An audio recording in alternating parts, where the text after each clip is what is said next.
Welcome to the Startup Grind. So, I'm really active in the startup ecosystem here.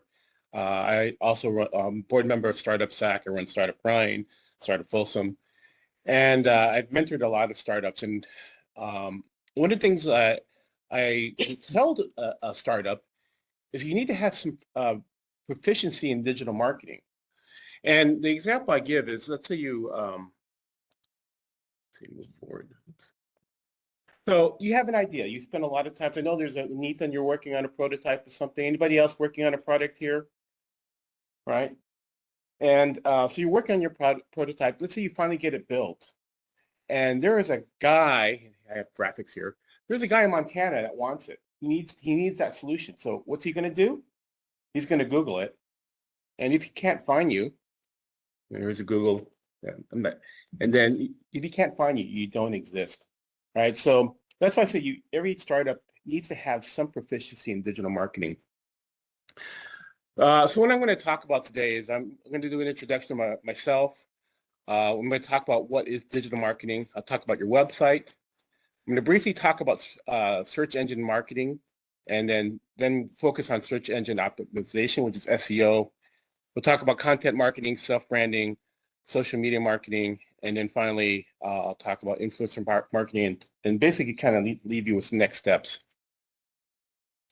So a little bit about me. First and foremost, I'm a dad. I have 2 kids.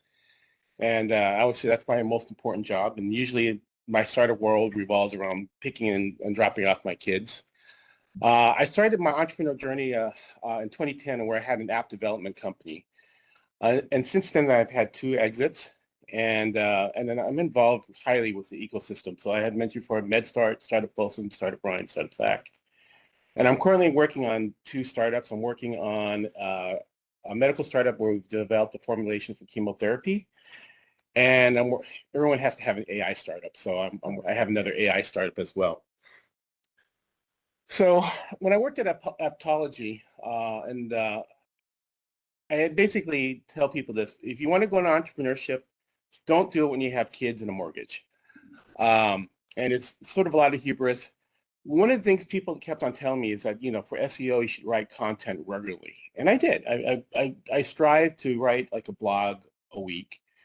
And I'd say at some point, actually, like if you imagine developers as probably being very competitive, being an app developer. Back then, if you Googled app developer, a mobile app developer, we actually came up on page 1 of the search. So I was very proud of that.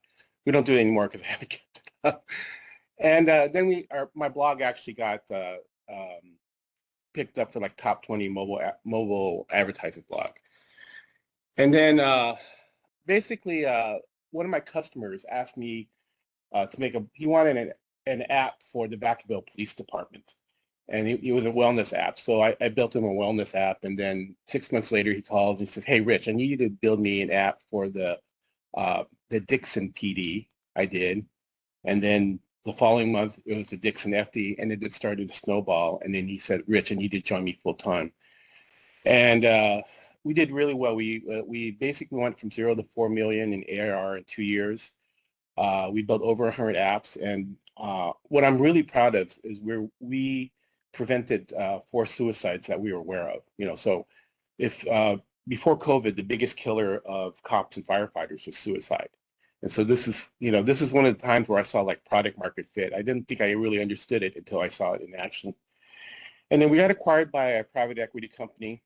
And so they actually kept me on for a year, and I had nothing to do. Like I would go talk to my boss, and he goes like, "Yeah."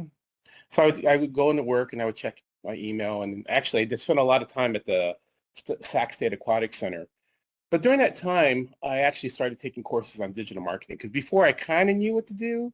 And then I finally started looking at getting some formal education. So a lot of the stuff I'm talking about, I actually kind of, actually have some formal training on.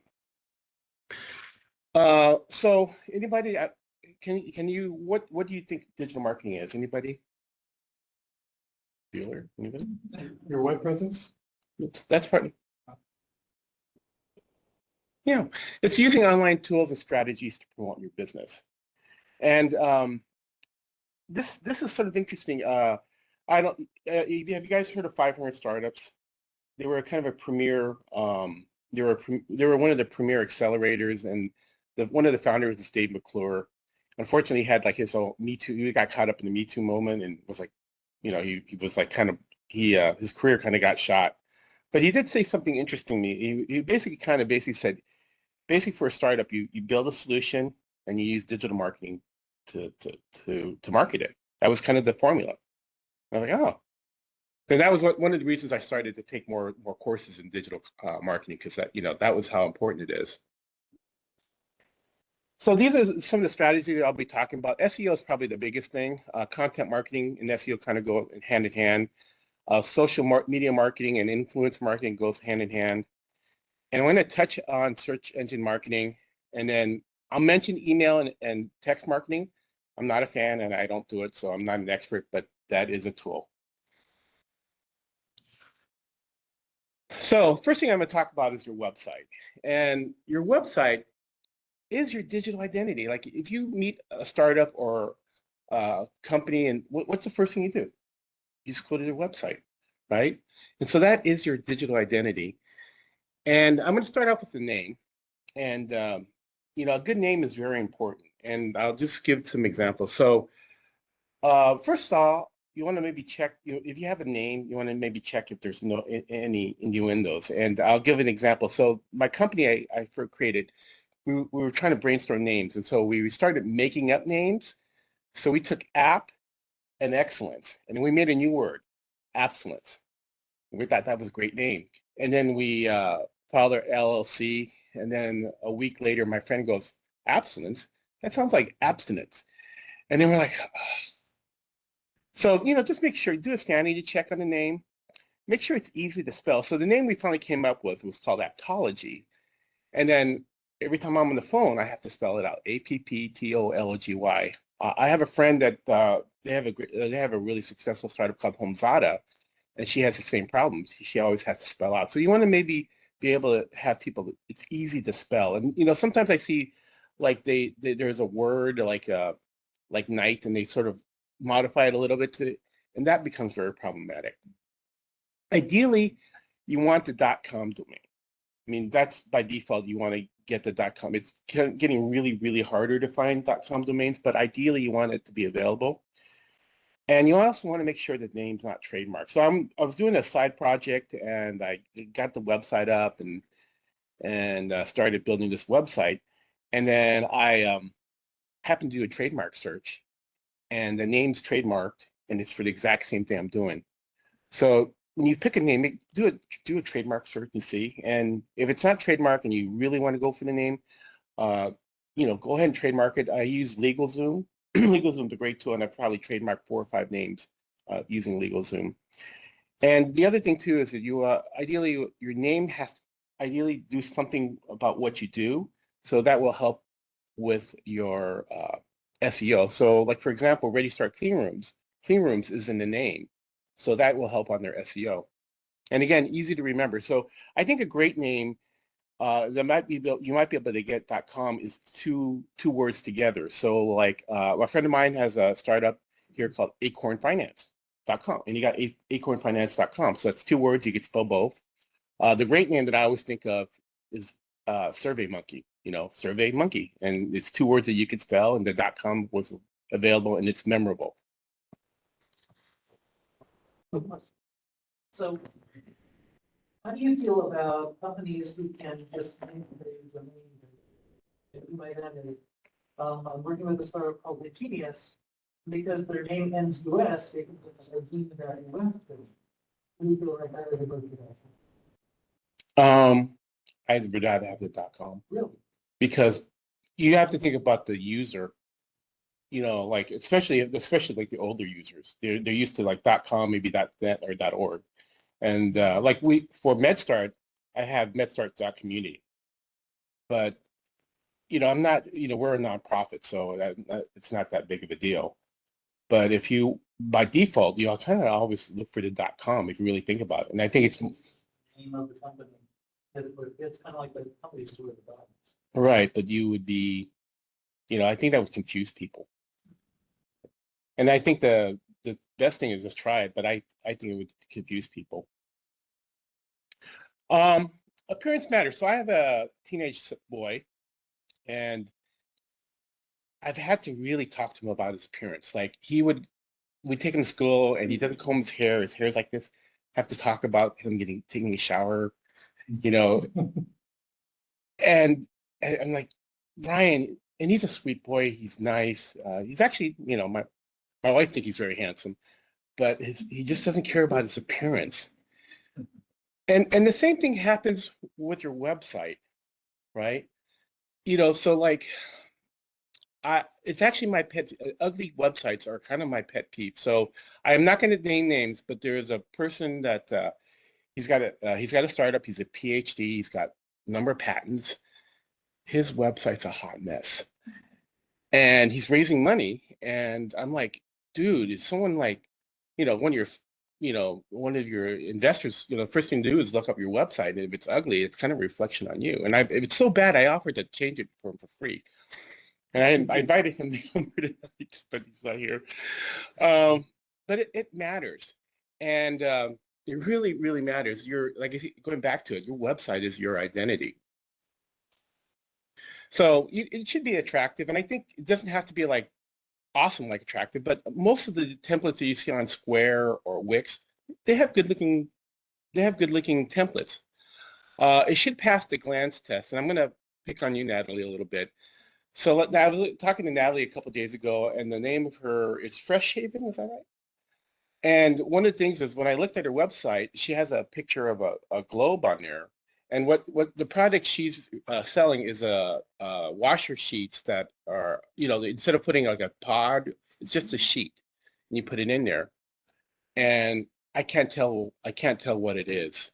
Like just looking at it, it looks like it's more about you know, being eco, you know, maybe concerned about it could have been a nonprofit, I didn't know, but it had a big thing of the globe, and I didn't understand what it was for. I had to actually read the text. So Natalie's website failed the glance test because I couldn't figure out in a second, and we all have very short attention spans now. The other thing too is her, you know, when I was talking to her, so her audience, that her website was probably more geared for people that are concerned about climate change. And one of the markets that she's looking at is moms who are concerned that, you know, their babies have rashes. And she's found that when they've used her sheet, that they take away all the additives, that they have less rashes.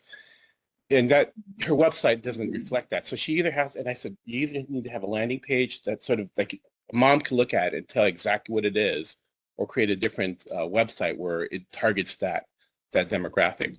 So you need to know your audience.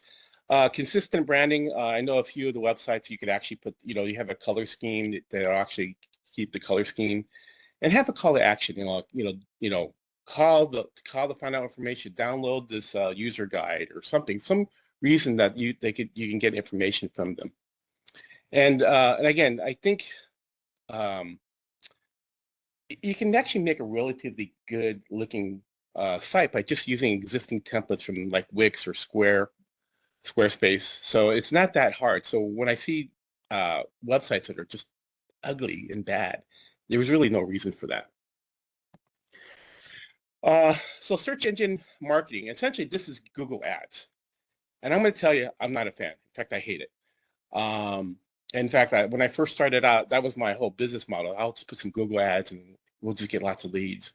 And I think I spent $2,000 and didn't get a single lead, you know? And I'll just branch out. If you're going to do that, you need to do keyword research. It is expensive.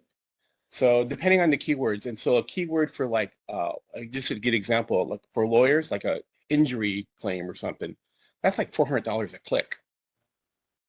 You might be able to save money by having long tail keywords. So for example, a long tail keyword might be like Rancho Cordova clean room. So it's so I mean, who's going to actually pay for that keyword? So it's called long tail. So you would be less expensive. And if you're going to do that, you want to track performance. I was talking to a client, and he was telling me that he spent $2 million on Google Ads. And when I was on the phone with him, I actually just, was trying to figure out if I could, I was just trying to do a Google search using it was like drug test, I think was what I was looking for. And I would look for, he made like drug test paraphernalia, and I put drug test, and he didn't show up on the page 1 of the search. So even though he spent $2 million on Google Ads, it didn't help his, once the money is spent, it didn't really help his SEO. So how do Google Ads work then? Like what's the pay structure, the pay schedule like? It's like it's dependent on how many people are asking for it. It's like almost like a bidding system. So if the like lawyers, like injury lawyers, like if you go to Florida, there's billboards everywhere for injury lawyers, and that is something like maybe like Sacramento injury lawyer or something like that. It's like $400. They click on that ad, it's like $400. Just to click on the ad. Yeah, and you don't have to pay for it. In fact, one of my friends has a local business, and we're doing, I was doing, we were on the phone, and I was like kind of talking to him, and I Googled, comes to Seaworth, and I saw a bunch of his competitors, and I go, Andy, I just hit your competitors, and I probably took off $20 off their budget right now. And that's the other thing. People could just hit it and just burn their sponsor. Yeah, it's the stuff that says sponsored at the top. So if someone clicks on it, if you really hate somebody or hate a company, you can go find a sponsor just there and hit and just take up their Google AdWords. So really, my suggestion is work on search engine optimization, and it's a long journey, but it is, I think, in the end, it's going to give you the most benefit.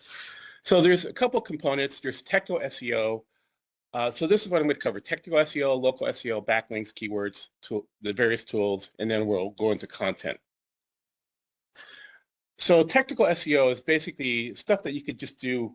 Once you do it, you don't have to mess with it again. So one thing is like the website speed. So if you're with a good reputable vendor, it should be pretty speedy.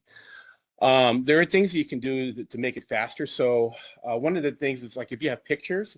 So if you use something like a JPEG, that's a heavier visual format, and there are lighter formats like .webp is almost like 10 times smaller. So the lighter the images, the faster it is. So that's something you need to worry about. It has to be mobile friendly. Google will ding you if your site isn't mobile friendly. And most sites now, like if you use Square or Wix, Squarespace or Wix, they will, they have you could toggle and see what the mobile version looks like, and you could adjust it. Indexability, so that there's like tags that you can put in, and tags and text files. And whoever's setting this up for you should be able to do this. And once you do it, you really don't have to mess with it. And security, so I think almost all sites now are SSL, so they have HTTPS. And if you don't, you see the little like Google thing. So if you don't have that, Google will ding you. So this is sort of the basic. If you do all this, you're kind of like even with everybody. All right, this is probably the most important thing you will have. If anything that I talk about tonight, remember Google Business Profile.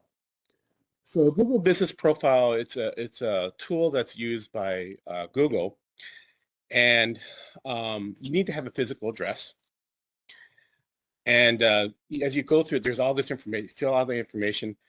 But I work with a couple startups here, and again, like it's my pet peeve. And I have a couple friends, and they have businesses. Actually, they're not even startups; they've been businesses. And they just had one is their website was terrible. That everything was out there entire digital profile. So I basically redid their website, and one of the things I did was I signed them up for a Google Business Profile. And actually, I've seen it where I could almost do it like this, and I've seen it like they want you to do a security. Like when I was doing it for my friend, I had to go outside and film like his sign and me opening up the key. But I've done it for others where I just basically signed up and they did a text verification. It was easy. So that the verification process might be hard, but once I had that done, it's like anywhere in Sacramento, if you do PCB assembly, he comes up on page 1. You know that little map thing? You ever when you register for Google Business Profile, you show up in that little map thing when you do the search. It does require a physical address. So if you don't have a physical address, it really won't work for you. But you can always, have an address out of a co-working space or something. But it's almost like puts you immediately on page one of the search for a region, right? So, and then also like I was talking to another company, and people can find them on a Google search, and like if you went on Waze or Maps, and you tried to find them, like you can find, like, you know how you can put the address and then it'll Waze or Maps will take you there. You can find them. Once I put them on Google Business Profile, their name showed up on Waze and it showed up on the map, and so it solves a lot of problems. The other thing too that it will help is it's almost like a social media site, so you can almost add content. So like a couple of sites I actually write, I write a blog and I'll post it on LinkedIn, and I also post it on the Google Business Profile. And the other thing that will really help is a review. So there's a link that you can give out, and you can ask your customers to do a good review. In fact, I don't know if you guys are familiar with iRate. They are a social media marketing company based out of Elk Grove. Their whole business model is getting people to fill out a positive Google review. And just all things being equal, if you're in a competitive market and you had more Google reviews, you will beat your competitors. So remember, if anything else, this is the thing you really need to do. Sure. Yeah. So the physical address I would have to give would be my home. I don't want to do that. Get a co-workspace or so. I don't want to pay for a co-working space I'm not going to use. Or I mean, I'm a fitness trainer. I'm not going to train somebody at a co-working space. yeah, that's the problem. So if you cannot give an address, then the Google Business Profile won't work for you. Maybe you can use like a Mailbox Express. I don't know. Oh. But it does need it. So if you are like, yeah, it won't work for. It just needs to have an address. Backlinks. So one of the algorithms of ranking higher is a backlink. So backlink is like another site will link back to you. Let's say the Business Journal has an article on Ready Start Clean Labs, and they put a link to your site. That is a backlink. So when Google started, when people started to focus on SEO, one of the things that really ranked high was backlinks. And so you had these companies that would have backlink farms, and you could sign up and they'll give you like 1,000 backlinks to your page, and you would rank up really, really high in that search. And then Google basically, it was a few years later, and what they did is they started penalizing people. So what they did is they created a domain authority. So you want backlinks, but from good reputable sites, so like CNN or the Sacramento Bee, right? But if you had backlinks from like some offshore, backlink farm, that'll affect you negatively.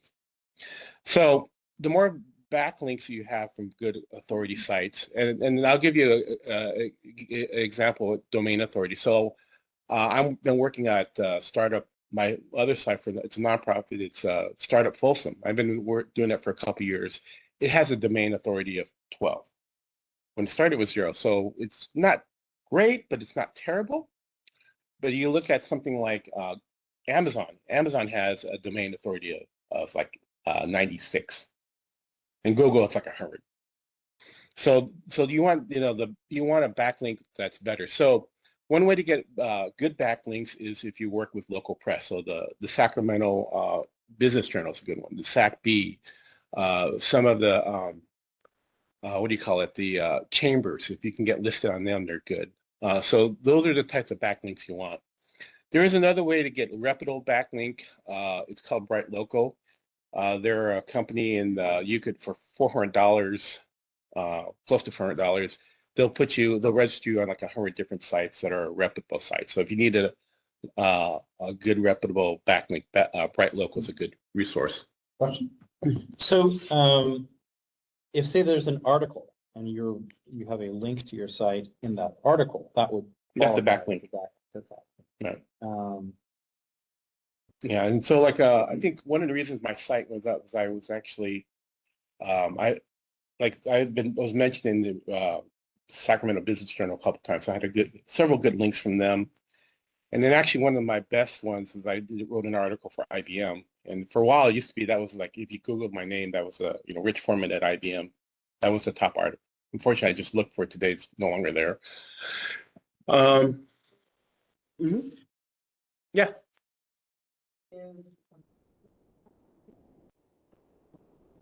Mhm. Ads and right, or blogs. Like if you, I think if you did something like if you had something like sponsored by, that kind of flags it as not as a good link. And other good places like Sac State. Sac State's educational. If you can get a link, if you know Cameron, and if you could link back to you somehow, like write an article, whatever, that's a good link. What about like social media links? Like, Social media is like neutral. like blogs and all that. Really? The exception is maybe Pinterest. Pinterest, I heard, because of the pictures or whatever, that does sort of help. But that's, it has to make sense too. Sure.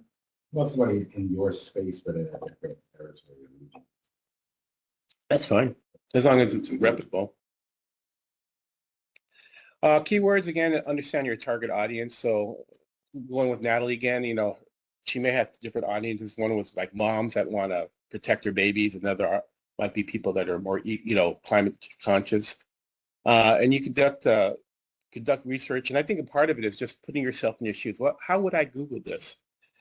Another good way is just to look at your competitors. You can, there's a couple tools that you could use, and you could see what the keywords of your competitors are. Actually, that's kind of how I start. It's like, what's your competitor? And let me analyze their keywords. That's a good place to start. And then you could also brainstorm, and really long tail keywords is really where you're going to get more bang for your buck. Because, like I said, if you look clean rooms, if you're trying to, have an ad or target clean room, that's going to be more competitive. But like Rancho Cordova clean rooms, now that's very specific. And then there's something you kind of have to watch with and keep monitoring and eventually refine over time. How do you, when you say monitor, do you mean just typically? I'll actually, you're my inside man. Google Analytics. Google Analytics. So that's in fact, a lot of times you have to attach your website to Google Analytics, and then when you use any third party, they'll want to have this like API key from Google Analytics. SEMrush is actually a really good tool. Unfortunately, it's kind of expensive. It's like $130 a month. But if you just want to do keyword research, you can sign up for the trial and then cancel. It's like 15 days. Just to get just if you want to do the keyword research. And then there's, they have a Google Keyword Planner, which is really meant for like the ads, but you can use ads in the Google Search Console. And even though they're free, they're often used a lot. But SEMrush up there is the only one that you would actually have to pay for. No, keywords. So if you want to figure out what our ideal keywords are, and then I'll show where that's important. And content. Content is king, and I'm going to talk more about that in the next section, but content is king. So the next thing I'm going to talk about content marketing. So when I was doing this section here, I basically did what any reasonable person did, and I basically went to ChatGPT, and I just, got the definition of it. And I'm not going to read this because it's kind of wordy, but when I look at this, it's like it's missing one important thing. And the main reason I actually even think about content marketing, it's all about SEO. You want search engine to basically pick up the keywords, and when someone searches for whatever the problem is, to somehow come to your website. And that's what I think that's the primary reason. I think the other part of it is you also want to be seen as an industry leader, have good information. But really, it's about SEO. Sure. I mean, when we talk about SEO, you're pretty much talking about Google has dominated the search space. Is ChatGPT becoming more of a, because I find myself asking my AI tool. Yeah, and so it's so new. I don't even know how to handle that. Like they're like Perplexity. Yeah, that's why. Yeah. So it's so new. I don't know how AI is going to handle it. Because in theory, it's supposed to, the AI is supposed to give you the best results, It's a rival, I guess. right? Independent of any search engine algorithm. So that has yet to be seen. So I don't know if there's going to be like an AI optimized search. I don't know. That's a good question. I've thought about that myself. It's a marathon. If you have a new business, it's a marathon. And my advice is, when I first started out, my goal was once a week, and then if I was lucky, I really like twice a month. In reality, because it'd take me about 2 hours to write a blog. But now with generative AI, I would say write daily, and it is a marathon. It's sometimes depressing.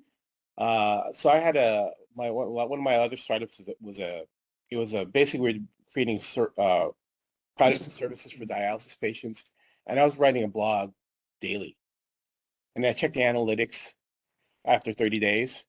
The only person going on my site is me. It's sort of depressing, but after 6 months, when you look at the analytics, we're hitting page one of several searches. So it just takes time, and it's something money can't buy. It's just going to take time. So who's in product development right now? You two? So what I suggest is you could work on SEO while you're in product development. So the real estate startup that I was talking about, we just had on the front page, it was just a blog. We had all sorts of blogs, and I was writing content on it for daily. And then when our product, when our beta of our product came out, we had we kind of moved all the stuff down. And at the top, we had some sign up for our beta. So if you're still working on your product or your service, it's the time to start on SEO is now, because during that development time, that's time that you could use towards, building your SEO. And then when I would make a blog, I would always post it to social media. And unfortunately, the only real place that you could put links in is LinkedIn and Facebook. The other places, you need to have videos or something. But I would do that because it helps amplify it. So if people see your blog, you put the link on. So I'll put a link to my blog on LinkedIn. I'll say something, and people, if they click on it, it starts building traffic to your site. Always have a picture. That's just goes without saying. With AI, you can actually generate your own picture. For the longest time, I would do Google image search and just pick a picture from Google image search. I actually got dinged by somebody because I was using trademark. So you could do that, but be wary because sometimes they'll actually come after you for posting, using copyrighted images. And then, or you could do it with a service like Shutter. Shutterstock has a subscription model where you can pay $60 and you get 20 pictures. So that's another way to do that. You should still aim for high quality content. And I would say that one is, Google will rate you better if you have high quality content. So even if you use generative AI, you need to go and edit it and make sure that it sounds right, it's legible, maybe add hyperlinks to other references, put in pictures, put in videos. Yeah, so what qualifies something as high quality content? And I guess it's subjective. I guess the thing is, I can tell you what low quality is. Sure. Yeah, if you had the stuff that was kind of almost nonsensical, and it was just nonsensical and not relevant to what you're doing. There's for a time people would actually just put in words with just keywords in. Which is medicine, right? Yeah, and it isn't. But you also have to look at it as from your website. If someone wants to go to your website, you want that content to represent you, right? So it still should be high quality, just in the sense that your customers are going to your website, and you shouldn't just build it for SEO. It should be that content again. Remember, it's your identity. It's your. So maybe think of it as it should be well written, it should be relevant to your product, and if possible, it should teach your audience something that they be cool. Sure, yeah. Thanks, Doc. You're the best. I knew I should have been a doctor. And then, the keyword search.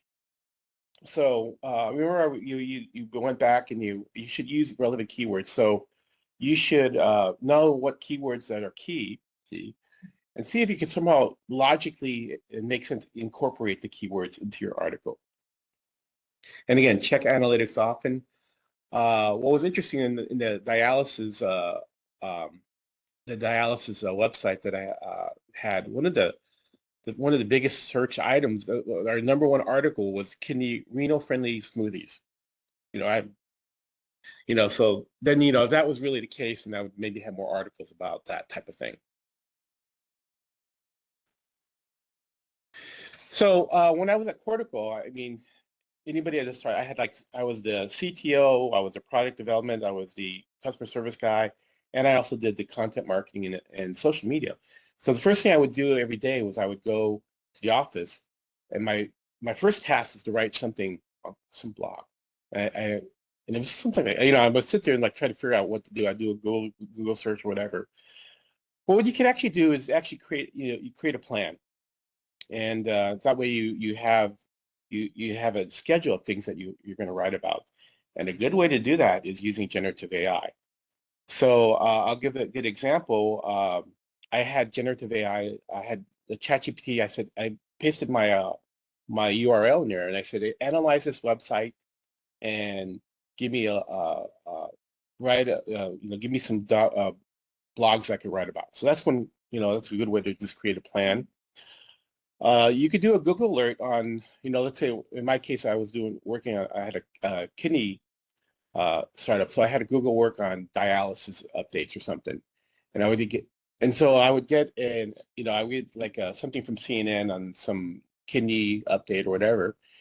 And then what I would do is I would actually go to that article. I would actually, originally when I first did it, generative AI wasn't there, so I would actually just summarize it. But now with generative AI, I actually just basically, I copy and paste the text of the article, and I would say, summarize this. And then I would write an article, but I would always reference. I would say, reference, I would source, and I would cite the source. So I would have so I felt ethical about it. So this was actually a summary of a current thing, and then I cited the source. So if you ever see this art, and the reason I actually started doing this is if you ever see a lot of these medical journals or medical magazines, they will talk about this, this art, they would cite they would do an article that was a summary of a study, but they would cite it. So I kind of use that pattern. So that's a good way to have content. And the other thing too is you can actually create, like I had so I'm actually recording this, by the way. And the last couple of speakers, what I did is we recorded it and I posted it on YouTube. And then I got the transcripts, how YouTube will do the transcripts. And I just copied the transcript in ChatGPT and I said, make a blog out of it.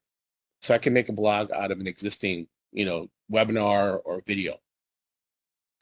And the other thing too is, and I really feel good about karma. So, you want to promote other things. Like if you see, especially with startups here, like MedStart and Startup Folsom, I will promote other startups or other startup events.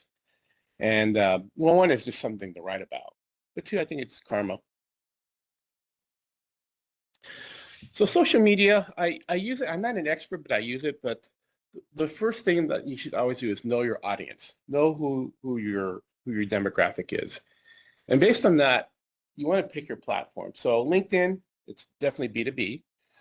Facebook, Facebook, Instagram, TikTok, it's typically B2C. And they have, like if you're using Facebook, you're an old fart like me. Natalie, you're probably Instagram, maybe even TikTok. Yeah, so much younger. You're like my daughter's age.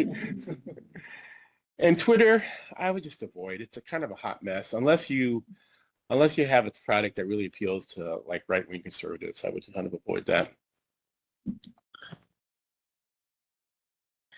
And then generally post daily. So like if you're making a blog daily, then you should post the link to it on daily to whatever social media platform you have. And something like Instagram or Facebook or TikTok, you probably want to post more than that. Like it has all the analytics, so like the keyword searches, you can see how they're getting to your pages and with new content and data and questions. Then we can actually find your page a lot easier.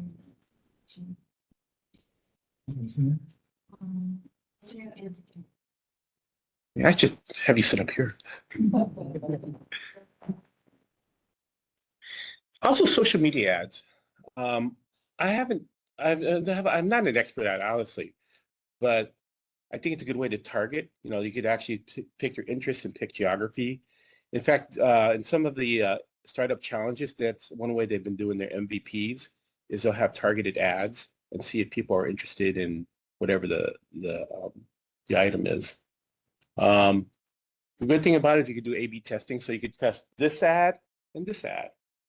Always have a call to action because, you know, what's the purpose of having an ad if there's no call to action?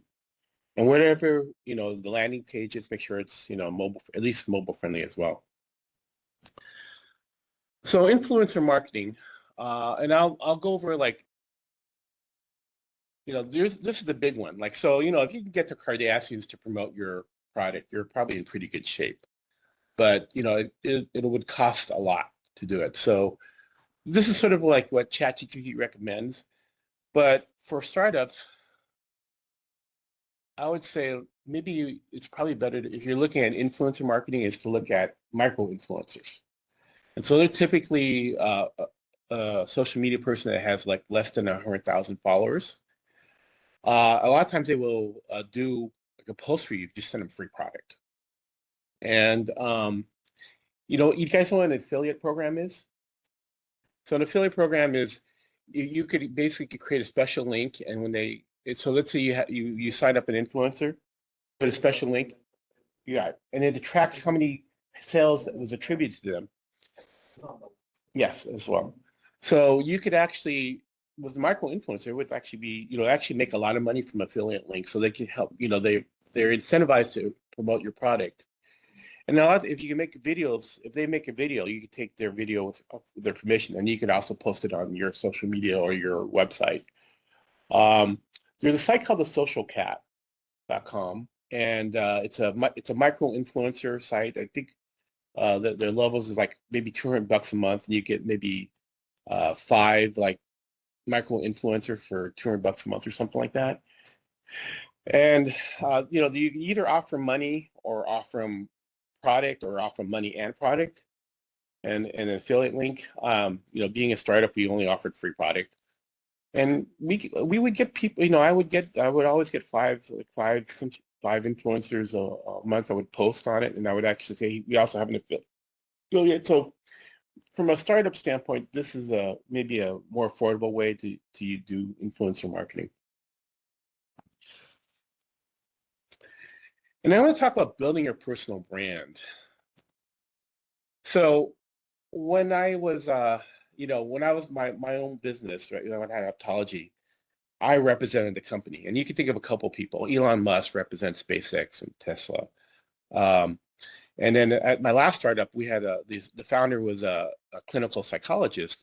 And I kept him telling, you are our brand. You're our Ronald McDonald. You know, so I would actually promote him. I actually had access to his LinkedIn, and I would promote articles and write articles on you know, and if he was doing it. But I would say building your brand, you know, first thing is network. So you guys are all here. You guys have met people. I know a lot of people have. So I talked to several people that have talked to Dr. O here. They've benefited from, you know, your experience. And the more people you network, the more you have options. You want to basically brand yourself too. I think it helps branding yourself. So when I was doing Aptology, I had this baseball jersey that every time I went to a network thing, I had a baseball jersey, and it had my company Aptology. So people saw me as the app guy. There's this guy, David Webb. Does anybody know David Webb? He was when I first met him, he would go to networking events and here in Sacramento, and he had this Robin Hood hat. Looked like a freaking dork. But he was promoting this archery business. And then I ran into him at Beer and Geeks like a couple of days, a few months ago. And then he was, you know, and I was talking to him, and then he goes, you know me, Rich? And he goes, I wear the you know, the Robin Hood thing. And I looked at him because he was a good looking guy. but when he was wearing his other stuff, he just looked like a dork. But you know, people remember he's the archery guy. So you know, maybe I would say it might help if you had some little identifier that people can look at you and quickly, you know, oh, that's the whatever guy, you know. And I almost put it right. So write as much, you know, if you're writing content for your website daily, you should also like post it on your LinkedIn, and maybe like, you know, LinkedIn has this place where you can write articles in there. So you could either do posts, but you can also write articles. I would actually copy and paste and put in there. And so people start associating you as a thought leader. And then I went to some conference a few years ago, and you know, it was with these motivational speakers, and they're trying to promote their business, and this woman was talking about how to build your brand, and she said something like, well, if you really want to be seen as a thought leader, write a book. And my jaw just dropped, and what I did was I went back, you know, I went back home, and it was over Christmas break. I took all the blogs I had written over the year, and I kind of edited it and stuck it together and made a book out of it. And then I self-publish it. And so Amazon has this thing where it's, you know, you put up their PDF, and you know, I actually had it professionally, had the graphics there professionally done. I had a professional editor, and I had a book.